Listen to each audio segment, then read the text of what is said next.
उसे समझाएंगे हम भी तू गलत कर रहा भाई, तो हर तरीका होता है समझाने का, फिर बात से, फिर हाथ से, फिर लाश से। खान साहब, आप गांधीवादी या जिन्नावादी? जिन्ना का जिक्र क्यों कर रहे हैं? वो तो जा चुके ना, उनका उनसे हमारा कोई मतलब ही नहीं है। जो ये चाहेंगे वो बिल पास करा लेंगे, क्योंकि ये मेजॉरिटी में है, ये मेजॉरिटी में है। और जिन्ना साहब ने जब देश बटा था, उनको यही चिंता थी।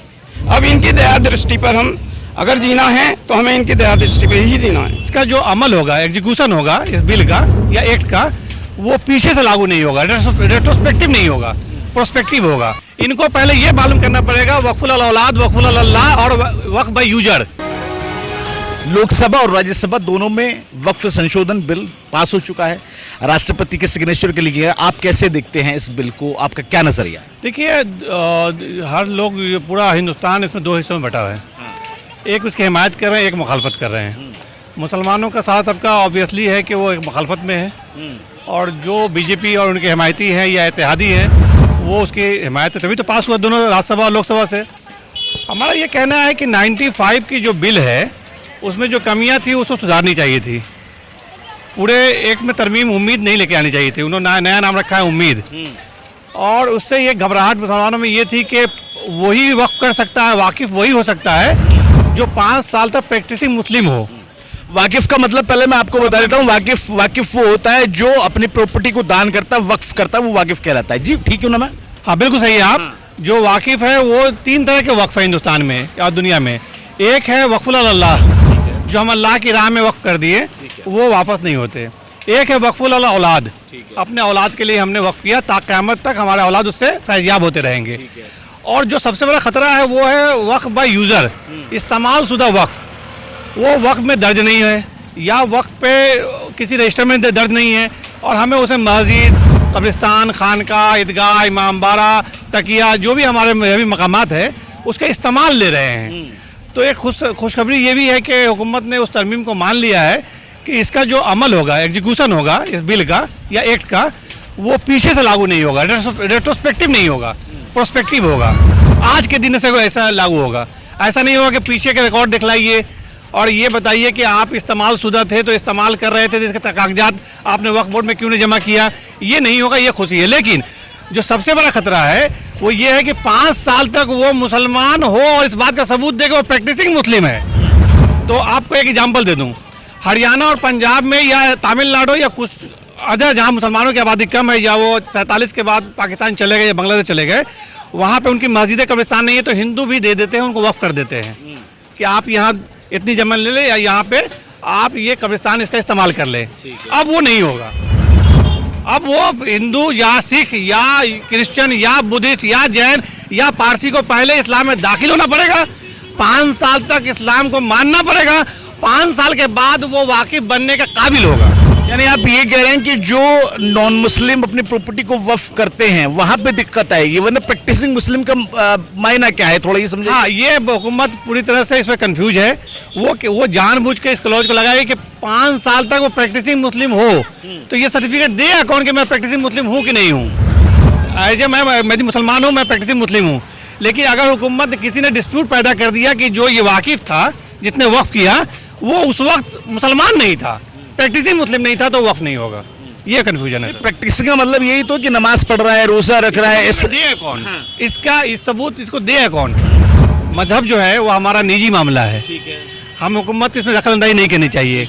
मजहब के हम नमाज अदा कर रहे हैं, 5 वक्त तहज्जुद पढ़ रहे हैं, रोजा रख रहे हैं, ज़कात दे रहे हैं, हज पे जा रहे हैं, अल्लाह को वाहिद मान रहे हैं, नबी को रसूल मान रहे हैं, आखिरत पे ईमान रखते हैं, ये तो मैं जानना हूँ ना।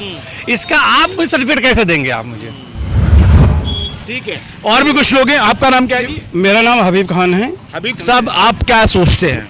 मैं ये सोचता हूँ आज की डेट में जो ये चाहेंगे वो बिल पास करा लेंगे, क्योंकि ये मेजॉरिटी में है, ये मेजॉरिटी में है।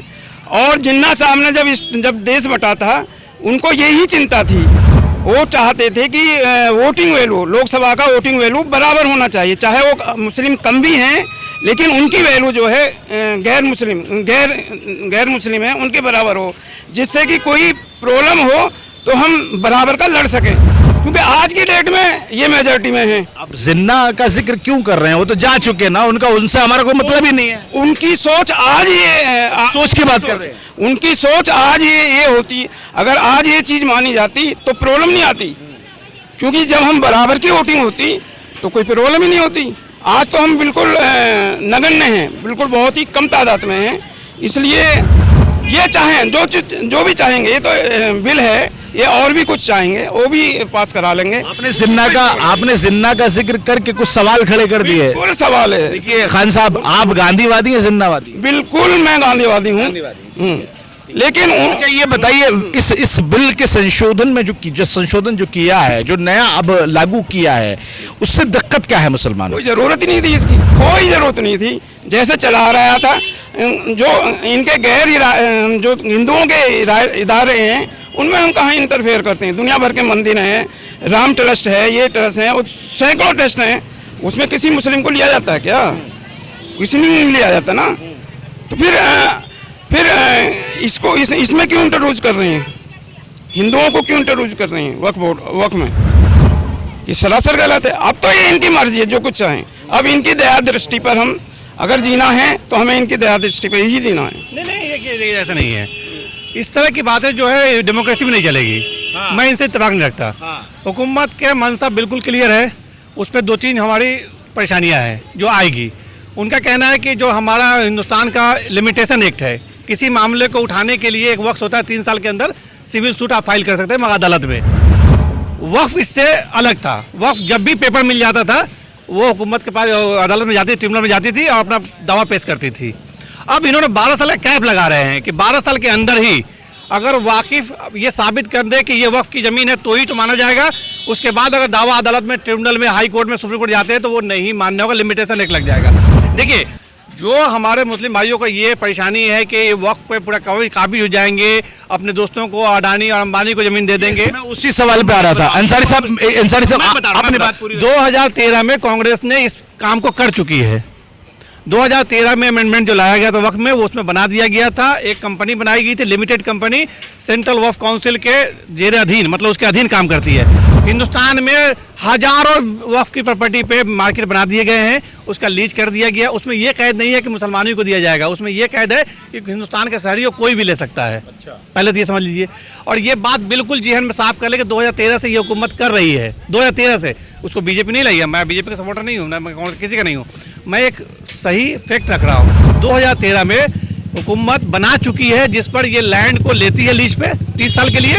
वहाँ स्कूल, कॉलेज, हॉस्पिटल, मार्केट या शादीघर या वेयर हाउस कंपनियों को वो लीज पर देती है। इस हुकूमत से ये नहीं कर रही है, वो 13 में हो चुकी है सर। चूंकि अंसारी साहब आप बड़ी समझदारी की बात करें, एक सवाल मैं आपसे पूछ लेता हूं। पूरा विपक्ष एकजुट खड़ा हुआ है, जिस कांग्रेस की आप बात कर रहे हैं उस कांग्रेस ने भी जो है दोनों सदनों में इसका विरोध किया है। असदुद्दीन ओवैसी की पार्टी ने विरोध किया, अखिलेश यादव की पार्टी ने विरोध किया और बाकी तमाम पार्टियों ने विरोध किया।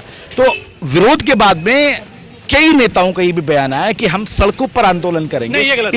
इसीलिए आज जुमे की नमाज के लिए अलर्ट जो है वो पुलिस ने दिया। मैं आपको पहले बता दूं, मुसलमानों के हिमालयाई गलती पहाड़ की तरह गलती हो गई साहबानो जजमेंट। जब साहबानो जजमेंट के सुप्रीम कोर्ट को मुसलमानों ने नहीं माना और सड़कों पे आ गए। यही मौलाना जो आज जिंदा है, इन्होंने कहा था हम सब अगर मिलकर तुम्हारे कानून ना माने उस वक्त क्या करोगे, पहले इसका जवाब दो। कौन से मौलाना? अब नाम ही क्यों खुलवाना दीजिए ना। अभी राज्यसभा रह चुके हैं, 3 बार राज्यसभा रह चुके हैं मुसलमानों के जज्बात को भड़काकर। और इन्हें कहते थे कि हम राम मंदिर नहीं मानेंगे, हम बाबरी मस्जिद पे जाके 1 लाख लोगों को मुसलमानों को नमाज पढ़ाएंगे। हुकूमत यहाँ पे हुकूमत लॉ से चलेगी, अदालत से चलेगी। सड़कों पे आएंगे तो भाई बुलडोजर एक्शन के लिए भी तैयार रहे आप। सड़कों पे आएंगे तो एनएसए के लिए, यूपीपीए के लिए भी तैयार रहे। सड़कों पे आएंगे तो बेगुनाह मुसलमान बच्चे, बच्चियां, औरतों के परेशानी जेल जाने के लिए तैयार रहे। ये सड़कों पे क्यों आना चाहते हैं? अगर मैं हुकूमत का हिमायती नहीं। आपका विरोध का तरीका क्या है? मेरा हुकूमत का हर हाल में हम सुप्रीम कोर्ट जाएंगे। सुप्रीम कोर्ट बिल्कुल जाएंगे। अदालत का फैसला जो भी होगा माननीय होगा। हम अदालत का जो भी बिल बन गया प्रेसिडेंट सदर से साइन होकर आ जाएगा और हमारी लीगल टीम, मैं खुद सुप्रीम कोर्ट में इसको मुकदमा लड़ूंगा। अगर हुकूमत ने कॉन्स्टिट्यूशन के आर्टिकल 26 में कोई छेड़छाड़ लगता है अदालत को तो ये बिल खत्म हो जाएगी, मैंने एक जो बन जाएगा। अगर उसको सही लगता है, हम साबित करने में कामयाब हो गए तो हुकूमत, देखिए बाबरी मस्जिद, राम जन्मभूमि में हमने हुकूमत क्या कहा था कि जो भी फैसला अदालत का होगा वो माननीय होगा। माना ना हमने, तो वक्त में क्यों नहीं मानेंगे? सड़कों पर क्यों आएंगे? आखिरी फैसला आप मैनेले पे छोड़ देते हैं। आ जाओ, आगे आ जाओ, आगे आ जाओ, आगे आ जाओ। आप क्या बोलना चाह रहे हैं? आ जाओ, आ जाओ, आ जाओ। पहले ये मुसलमानों को पहले गलती समझ लीजिए, बाबरी मस्जिद में दी नहीं है, पहले समझ लीजिएगा। अदालत पे हर हाल में ईमान रखना पड़ेगा, मजबूरी नहीं। ईमान एक सेकंड। बिल्कुल बिल्कुल बिल्कुल लड़ते थे। जंगे हुई हैं। नहीं जंग नहीं करनी है हमें, कोई गजवा हिंद नहीं होगा, जंग नहीं अब कोई नहीं, कोई जंग नहीं होगी अदालत में। नहीं देखिए, मैं इनकी बात अलग है, ये अपनी राय रखेंगे। मैं आपको बता दूं, अदालत का फैसला जो भी होगा उसको माननी होगा। आपकी क्या राय है? अच्छा, आपका नाम क्या है? हाँ जी सर।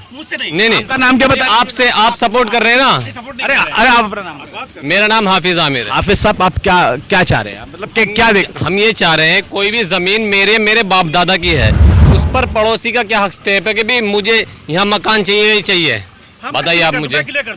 इनको पहले ये मालूम करना पड़ेगा वक्फुल औलाद, वक्फुल अल्लाह और वक्फ बाय यूजर। हुकूमत जो सर्वे कराई है यूपी में 75 डिस्ट्रिक्ट में, उसमें नजूल की भूमि, उस पे हुकूमत जो ये ग्राम सभा की भूमि पे हमारी कब्रिस्तानें हैं।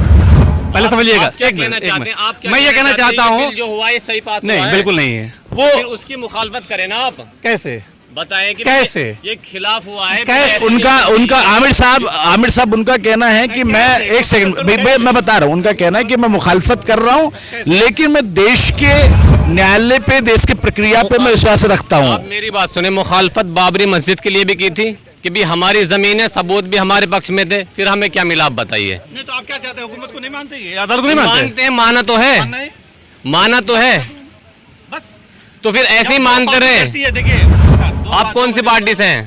दो पार्टी जब लड़ती है हुकूमत अदालत में, तो जो अदालत का फैसला उसको मानना ही होता है। ये कहता मैं अदालत को नहीं मानूंगा, मुझे परेशानी नहीं ऐसा नहीं चलेगा सर। अगर बिल्कुल नहीं चलेगा सर। उसका फैसला गलत होगा तो वो भी माना जाएगा। अदालत का कैसे माना जाएगा?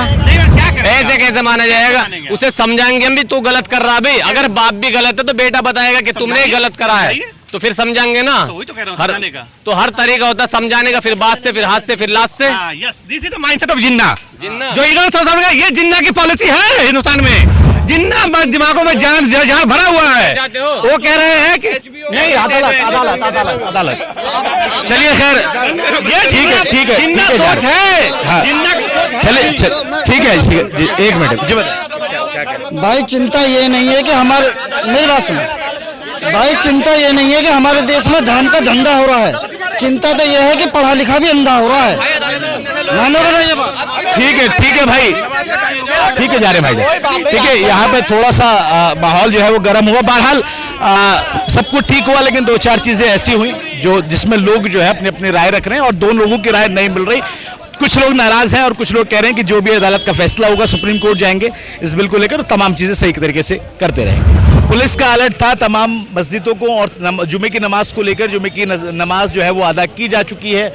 लोग शांति से निकलकर यहाँ से जा रहे हैं और किसी भी तरह की कोई भी यहाँ पर चीज देखी नहीं जा रही। कुछ लोग मेरे साथ हैं, शायद बातचीत करने के लिए वो राजी हो जाए। आपका नाम क्या है भैया बताओ? मेरा नाम मोहम्मद खुर्शीद चौधरी। खुर्शीद भाई, वक्फ बिल जो है दोनों पटलों पर पास हो गया, राज्यसभा में भी लोकसभा में भी, और नमाज भी अब हो चुकी है। कैसे देखते हैं?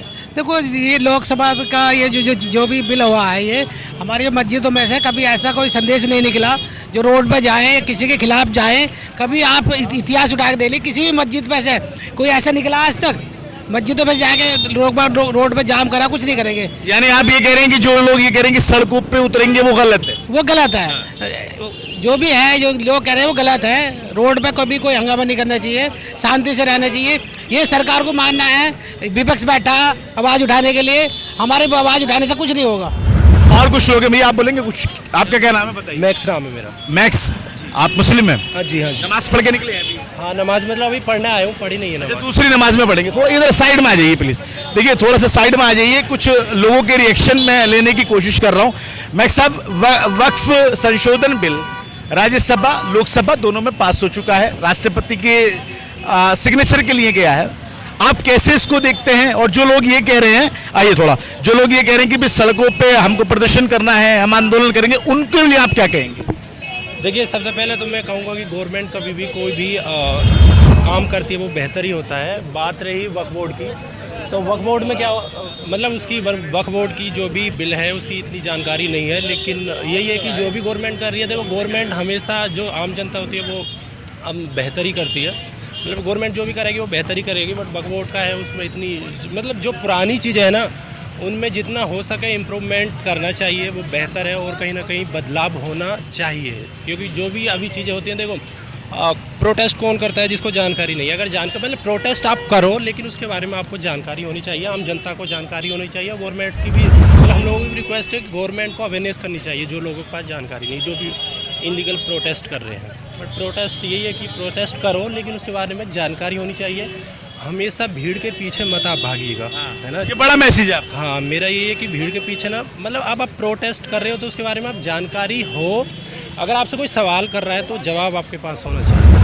देखिए, इनका कहना है कि जानकारी लेने के बाद, पूरी जानकारी लेने के बाद में उसका विरोध करना चाहिए, प्रोटेस्ट करना चाहिए। और भी कुछ लोगों से हम बातचीत करने की कोशिश करते हैं। आपका नाम क्या भैया? एजाज अहमद है। एजाज साहब, वक्फ बोर्ड को लेकर आपका क्या है? वक्फ बिल जो पास हुआ है उसको लेकर आपका क्या नजरिया? पहली बात यह है कि वक्फ बोर्ड है ना, बहुत सारे जगहों में बहुत सारे लोग अवेयर नहीं है इसमें क्या प्रोविजंस है, क्या रूल रेगुलेशन है, बहुत सारे लोग अवेयर नहीं है। तो कहीं ना कहीं एक तरह से ये एक एजेंडा फैलाया जा रहा है कि मतलब ज़बरदस्ती थोपना, बताना खुद से कि ये गलत है, ये सही है, वो मतलब जो भी उसमें जो रेगुलेशन है वो अच्छे से लोगों तक अवेयर नहीं किया जा रहा है। तो ये कहीं ना कहीं लोगों के अंदर ये भय उत्पन्न हो रहा है कि हाँ मतलब गलत है, क्या सही है। तो इस पे है ना सरकार को मतलब एक क्लैरिफिकेशन देना चाहिए कि ताकि वक्फ बोर्ड क्या गलत है, क्या सही है। अच्छा, आप ये कह रहे हैं कि जो संशोधन हो रहा है वो तो ठीक है, लेकिन जो संशोधन किया जा रहा है उसके बारे में पूरी जानकारी, अवेयरनेस लोगों को नहीं दी जा रही, ये कह रहे हैं ना? ये जी यही कहना चाह रहे हैं। तो आप ये कह रहे हैं कि वो पूरी जानकारी मुस्लिम लोगों के सामने रखे ताकि समझ में आए। जी ठीक है। ताकि जो भी प्रदर्शन लोग कर रहे हैं उसका भी एक अदब के दायरे में प्रदर्शन होना चाहिए, ना कि मतलब शोर शराबा। जैसे हम लोग मस्जिद से निकल रहे हैं, सुकून से बात कर रहे हैं, आप भी आए सुकून से हम लोग बात किए। तो इस तरह भी सरकार को भी हम लोगों से बात आगे करना चाहिए, क्या हम लोग का दिक्कत है, परेशानी है। अभी तो शहरों में तो कम दिखाई देता है, लेकिन ये गांव घर में जाएंगे तो बहुत ज़्यादा वक्फ बोर्ड को लेकर ये मामला चल रहा है। तो सरकार को इसे कुछ ना कुछ एक्शन लेना चाहिए, इसे बताना चाहिए। ये बहुत अच्छी बात की है इन्होंने कि जो भी अमेंडमेंट्स में चेंजेस हैं या फिर बदलाव हैं उनको लोगों के सामने, मुस्लिम लोगों के सामने लाना चाहिए ताकि क्लैरिफिकेशन मिले कि क्या सही है, क्या गलत है। आप कुछ बोलेंगे भाई? आपका नाम क्या है? मोहम्मद शमशाद। आप शमशाद भाई कैसे देखते हैं वक्फ जो बदलाव हुए, संसद में जो बिल पास हुआ है, दोनों पट्टों पर पास हो गया? तो हम कुछ नहीं कर सकते। नहीं कहेंगे। चाहिए और कुछ यहाँ पर लोग हैं, उनसे बातचीत करने की कोशिश करते हैं। कुछ दरअसल स्टूडेंट और यहाँ पर कामकाज करने वाले लोग ज़्यादा आए हैं नॉलेज पार्क में, जो मस्जिद है, यहाँ पर नमाज पढ़ने के लिए आए। लोगों की अलग अलग राय है। आप कुछ बोलना चाहेंगे भाई? आइए प्लीज़। आपका नाम क्या भैया? आप कुछ बोलेंगे? ठीक है, बहुत सारे लोग बोलने से बच रहे हैं, लेकिन ठीक है, जितने लोगों ने बोला है वो अपनी अपनी बात उन्होंने रखी। जुमे की नमाज अदा हो चुकी है, एक नमाज, 2 नमाजें होती हैं इस मस्जिद में, दूसरी नमाज की तैयारी चल रही है। और जो अलर्ट पुलिस का वक्फ संशोधन बिल को पास होने के बाद में था, पुलिस बाकायदे यहाँ पर गश्त कर रही है, बाकायदे ड्यूटी पे है यहाँ पे, और इस बात का ख्याल रखा जा रहा है कि किसी भी तरह की अनहोनी यहाँ पर ना हो, कोई ऐसी गतिविधि ना हो जिसमें दिक्कत आ सके। इन तमाम चीज़ों का ख्याल रखने के बाद पूरा सुरक्षा के इंतजामात जो हैं वो यहाँ पर पूरे हैं। और बाकायदे नमाज होने के बाद नमाजी सीधे अपने घर पे जा रहे हैं।